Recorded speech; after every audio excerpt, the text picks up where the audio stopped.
মানে বুঝছো কিনা? ঢাকার অনেক মানুষ আছে যাদের ফ্ল্যাট কেনার ক্যাপাসিটি আছে কিন্তু ভাড়া থাকে, এটা জানো কিনা? কেন? কারণ হলো দুইটা। হিসাব করে সে যদি ফ্ল্যাট কিনে, ফ্ল্যাটে যদি লোন না দেখায় তাহলে তার অনেক বেশি পরিমাণ ট্যাক্স দিতে হয়।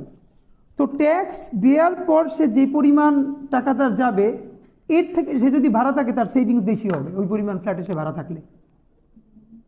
এই জন্য দেখবা বহু টাকার মালিকও সে লোন ছাড়া কেউ, বাংলাদেশের আইনি কাঠামোই এমন, তুমি একদম খুব সহজ সরল মানুষ যে ভাই আমার টাকা পয়সা আছে, আমি লোন করবো কেন, আমি ঠিক আছে 80 লাখ টাকা দিয়ে ফ্ল্যাটটা কিনে ফেলবো।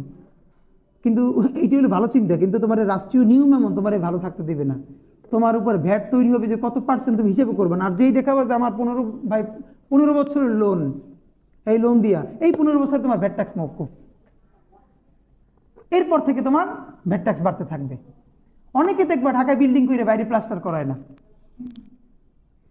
এগুলোর তো পলিসি আছে, বাড়ি কমপ্লিট না ভাই করতে পারতেছি না এই জন্য ট্যাক্স কম, বুঝো নাই?